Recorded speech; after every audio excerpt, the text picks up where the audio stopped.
সংসদ সদস্য জনাব মনিরুল হক চৌধুরী সমকালীন দুটো বক্তব্য অত্যন্ত জঘন্য, ভয়ঙ্কর, ভয়াবহ। একটি তিনি তো জাতীয় সংসদে দিয়েছেন।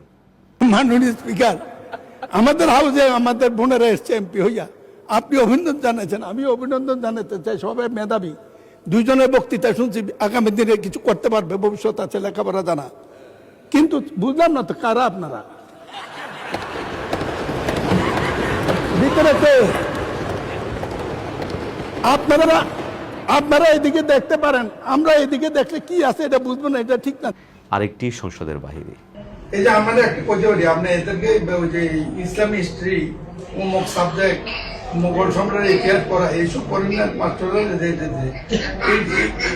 আল্লাহর রাস্তায় ডিক্টের কলেজে দিয়ে নেই, এদের জন্য আলাদা একটা চিড়িয়াখানা করেন, ওখানে মাসে মাসে টাকা দিয়ে। একটি ছিল পর্দা ও হেজাব নিয়ে সংসদে তিনি নারী সংসদ সদস্যদের দিকে ইঙ্গিত করে যে কথা বলেছেন, যদিও কেউ কেউ বলছেন যে সেটা মজার ছলে বলেছেন কিংবা হাস্যরস করে বলেছেন। শরিয়ার ফরজ কোনো বিধান নেই, হাস্যরস কিংবা মজার ছলে কোনো জিনিস বলার কোনো অধিকার নেই। দেখুন, এই সংসদেরই মাওলানা আমির হামজা সাহেব বাইরের কোনো এক প্রোগ্রামে, তাও হাস্যরস করেই তো কিছু নারী সংসদ সদস্যদেরকে নিয়ে কথা বলেছিলেন।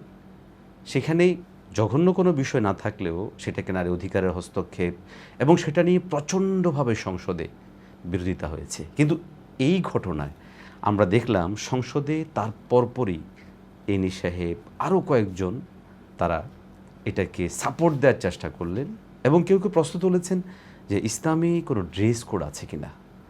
আমরা ঘৃণ্য ভরে সংসদ সদস্য মনিরুল হক চৌধুরী সাহেবের এই বক্তব্যকে প্রত্যাখ্যানের পাশাপাশি আমরা আগাম সতর্ক সাবধান করতে চাই সবাইকেই যে ইমান বড় দামি জিনিস। এভাবে মন্তব্য করে শরিয়ার কোনো বিধানকে তুচ্ছ-তাচ্ছিল্য করার মাধ্যমে কত মানুষ বেঈমান হয়ে যাচ্ছে আর কোনো হিসাব নেই। যদিও বক্তব্যটি এক্সপ্রেস করা হয়েছে এবং এই বক্তব্য ঘিরে পরবর্তী সময়ে সংসদে আলোচনা হয়েছে, কিন্তু আমরা এই জায়গা থেকে স্পষ্ট অনুমান করতে পারি যে কতটা নিচু পর্যায়ে এবং কতটা জঘন্য পর্যায়ে আমরা বসবাস করছি।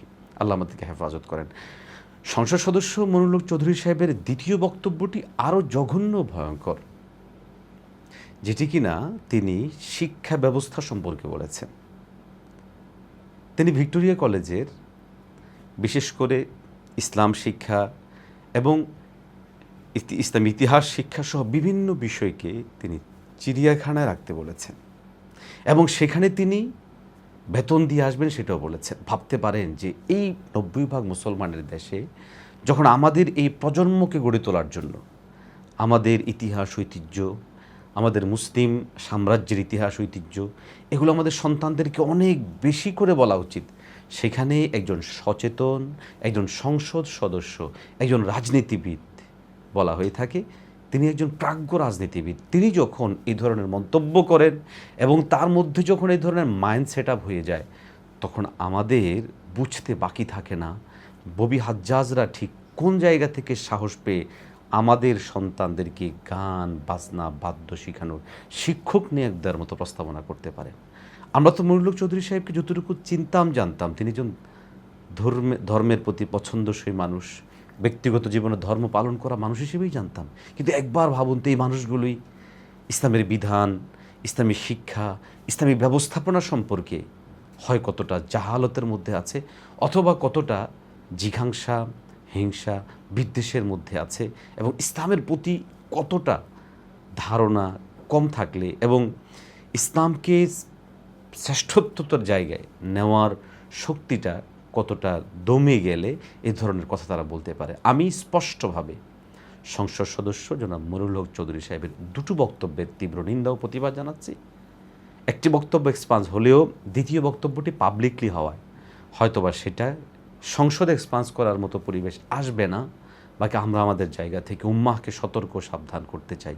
এই জাতির মুক্তি তখনই আসবে যখন আমরা আমাদের প্রজন্মকে ধর্মীয় শিক্ষায় শিক্ষিত করব, সুশিক্ষিত করব।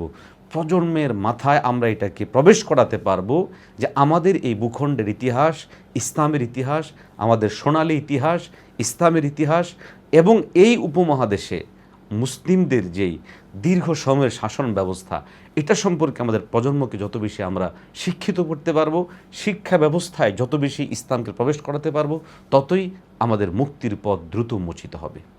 আমি সবাইকে আহ্বান জানাবো, আমাদের শিক্ষা ব্যবস্থার ব্যাপারে অবশ্যই আমাদের কঠোর হওয়া উচিত, প্রতিবাদী হওয়া উচিত।